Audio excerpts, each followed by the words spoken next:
हिंदू शास्त्रों में भगवान शिव को कैलाश पर्वत का स्वामी माना जाता है।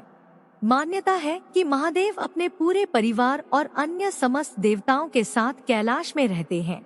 दरअसल पौराणिक कथाओं में ऐसी कई घटनाओं के बारे में बताया गया है जिनमें कई बार असुरों और नकारात्मक शक्तियों ने कैलाश पर्वत पर चढ़ाई करके इसे भगवान शिव से छीनने का प्रयास किया, लेकिन उनकी मंशा कभी पूरी नहीं हो सकी। आज भी यह बात उतनी ही सच है जितनी पौराणिक काल में थी।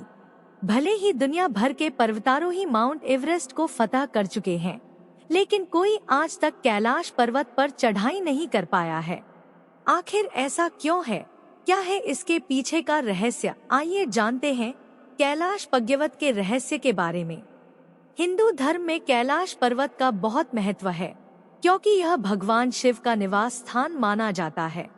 लेकिन इसमें सोचने वाली बात यह है कि दुनिया की सबसे ऊंची चोटी माउंट एवरेस्ट को अभी तक 7,000 से ज्यादा लोग फतह कर चुके हैं, जिसकी ऊंचाई 8,848 मीटर है। लेकिन कैलाश पर्वत पर आज तक कोई नहीं चढ़ पाया है, जबकि इसकी ऊंचाई एवरेस्ट से लगभग 2,000 मीटर कम यानी 6,638 मीटर ही है। यह अब तक सबके लिए रहस्य ही बना हुआ है। कैलाश पर्वत के बारे में अक्सर ऐसी बातें सुनने में आती हैं कि कई पर्वतारोहियों ने इस पर चढ़ने की कोशिश की, लेकिन इस पर्वत पर रहना असंभव था, क्योंकि वहां शरीर के बाल और नाखून तेजी से बढ़ने लगते हैं। इसके अलावा कैलाश पर्वत बहुत ही ज्यादा रेडियो एक्टिव भी है। कैलाश पर्वत पर कभी किसी के नहीं चढ़ पाने के पीछे कई कहानियां भी प्रचलित हैं। कुछ लोगों का मानना है कि कैलाश पर्वत पर भगवान शिव अपने परिवार के साथ रहते हैं और इसीलिए कोई जीवित इंसान वहां ऊपर नहीं पहुंच सकता। मरने के बाद या जिसने कभी भी कोई पाप न किया हो, केवल वही कैलाश फतह कर सकता है। ऐसा भी माना जाता है कि कैलाश पर्वत पर थोड़ा सा ऊपर चढ़ते ही व्यक्ति दिशाहीन हो जाता है। बिना दिशा के चढ़ाई करना मतलब मौत को दावत देना है, इसलिए कोई भी इंसान आज तक कैलाश पर्वत पर नहीं चढ़ पाया है। सन 1999 में रूस के वैज्ञानिकों की टीम 1 महीने तक कैलाश पर्वत के नीचे रही और इसके आकार के बारे में शोध करती रही। वैज्ञानिकों ने कहा कि इस पहाड़ की तिकोने आकार की चोटी प्राकृतिक नहीं, बल्कि एक पिरामिड है जो बर्फ से ढकी रहती है। यही कारण है कि माउंट कैलाश को शिव पिरामिड के नाम से भी जाना जाता है। जो भी इस पहाड़ को चढ़ने निकला या तो मारा गया या बिना चढ़े वापस लौट आया।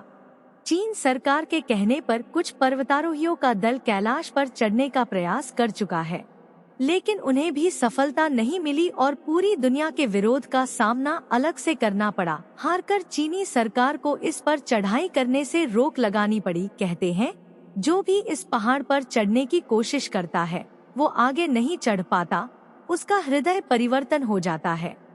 यहाँ की हवा में कुछ अलग बात है।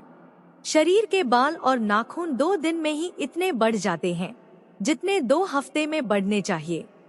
शरीर मुरझाने लगता है, चेहरे पर बुढ़ापा नजर आने लगता है। चीन ही नहीं, रूस भी कैलाश के आगे अपने घुटने टेक चुका है। सन 2007 में रूसी पर्वतारोही सर्गे सिस्टिकोव ने अपनी टीम के साथ माउंट कैलाश पर चढ़ने की कोशिश की थी। सर्गे ने अपना खुद का अनुभव बताते हुए कहा था कि कुछ दूर चढ़ने पर उनकी और पूरी टीम के सिर में भयंकर दर्द होने लगा। फिर उनके पैरों ने जवाब दे दिया। उनके जबड़े की मांसपेशियां खिंचने लगी और जीभ जम गई। मुंह से आवाज निकलना बंद हो गई। चढ़ते हुए मुझे महसूस हुआ कि वह इस पर्वत पर चढ़ने लायक नहीं है। उन्होंने फौरन मुड़कर उतरना शुरू कर दिया। तब जाकर उन्हें आराम मिला। 29,000 फीट ऊंचा होने के बाद भी एवरेस्ट पर चढ़ना तकनीकी रूप से आसान है, मगर कैलाश पर्वत पर चढ़ने का कोई रास्ता नहीं है। चारों ओर खड़ी चट्टानों और हिमखंडों से बने कैलाश पर्वत तक पहुंचने का कोई रास्ता ही नहीं है। ऐसी मुश्किल चट्टानें चढ़ने में बड़े से बड़ा पर्वतारोही भी अपने घुटने टेक देता है। हर साल लाखों लोग कैलाश पर्वत के चारों ओर परिक्रमा लगाने आते हैं।